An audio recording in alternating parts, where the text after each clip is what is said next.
ఆటలాగా పాటలాగా నేర్చుకుంటే రానిదంట స్నేహం అంటే ఏమిటంటే పుస్తకాలు చెప్పలేని పాఠం అంట కోరుకుంటే చేరదంట వద్దు అంటే వెళ్ళదంట నేస్తమంటే ఏమిటంటే కన్నవాళ్ళు ఇవ్వలేని ఆస్తేనంట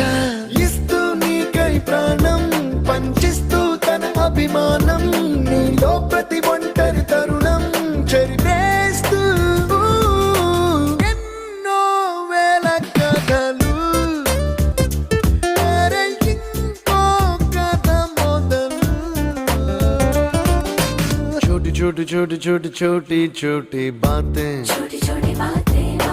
मीठी मीठी मीठी मीठी मीठी मीठी यादें